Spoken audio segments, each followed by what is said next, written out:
ঘোড়া পাগলা ইতিমধ্যেই সখীপুরে আমাদের এই অঞ্চলে, আমাদের এই গ্রামে ঘোড়া পাগলা নামের এক ব্যক্তির আবির্ভাব ঘটেছে। নট অনলি ঘোড়া, বিভিন্ন ধরনের পশু পাখির প্রতি তার মানে প্রেমের বিরল দৃষ্টান্ত আমরা দেখেছি। তিনি একজন ভাববাদী মানুষ, সুফিজম করে, গান বাজনা করে।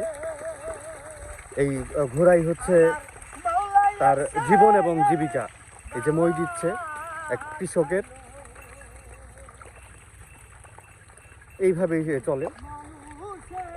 বিভিন্ন এলাকায় গিয়ে তিনি মানে বসতি স্থাপন করে, বা তার ভক্ত বা প্রেমিক যারা যারা তাকে ভালোবাসে তারা তাকে জায়গা দেয়, কিছুদিন থাকে, আবার একটা সময় অন্যত্র চলে পাড়ি জমায়।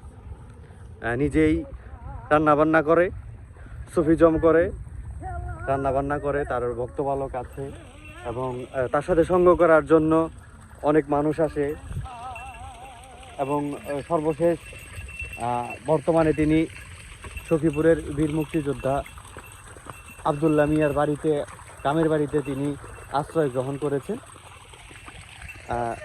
তো আজকে হুট করেই তিনি আমার বাড়ির পাশেও থেকেছেন দীর্ঘদিন। কখনো আমি তাকে এইভাবে মানে কখনো কেয়ার করি নাই বা এতটুকু তাকে বোঝার চেষ্টা করি নাই। তো আজকে সে তাকে নিয়ে অনেকে অনেকভাবেই বলে থাকবেন এক একজনের ভাষায়। তো আমার কাছে শুধু একটা জিনিসই মনে হয়েছে, মানুষের জীবনটা বড়ই বৈচিত্র্যময়। এই জীবন এক এক সময় বাঁক নেয়, মোড় নেয়, সুখ থাকে, স্বাচ্ছন্দ্য থাকে। আমি তাকে খুব মজা করে বলছিলাম যে আপনার কি কোনো লোন আছে বা কিস্তি, গ্রামে যারা বলে আপনার কি কোনো কিস্তি আছে? না, আমার জীবনে আমি কোনোদিন ঋণ করি নাই। তো যে কোনোদিন জীবনে ঋণ না করে অলমোস্ট সুখী মানুষ। আমি বলছি আপনি গান গাইতে পারেন? গাইতে পারি। তো গান, চুপ করে আছেন কেন, গান গান। সেই সুবাদে তিনি গান গাচ্ছেন, আর আমি আসলেই হুট করেই তার সামনে পড়ি, এই মুহূর্তে সামনে পড়ি। তার এই মুহূর্তটা আমি ধারণ করলাম এবং তার সাথে কিছু সময় কাটানোর, এবং দ্যাটস মানে একটা জীবন কিভাবে চলে, সে জীবনে শ্রম আছে, ঘাম আছে, মূল্যায়ন আছে, আশ্রয়ন আছে, নিশ্চয়তা আছে, স্বপ্ন আছে। তো আমাদের বিভিন্ন ধরনের স্বপ্ন, তারও স্বপ্ন আছে, কিন্তু জীবন তো চলে যাচ্ছে, জীবন তো চলে যাবে। সে বারবার ভাববাদী গান গাচ্ছে এবং সর্বত্রই তার গানে তার পীর মুর্শিদের নাম আসছে। আমি মনে করি যে এইটাও একটা জীবনের সার্থকতা।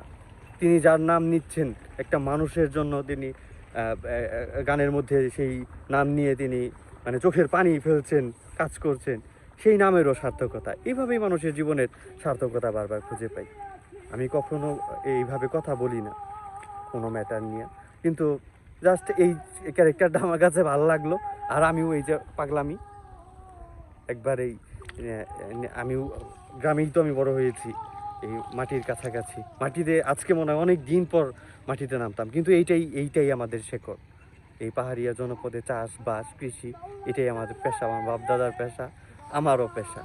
কিন্তু সত্যটাকে অস্বীকার করে সবসময় আমরা চলতে চাই, চলছি হয়তো বা। দেখা হবে আবার কোথাও। ধন্যবাদ।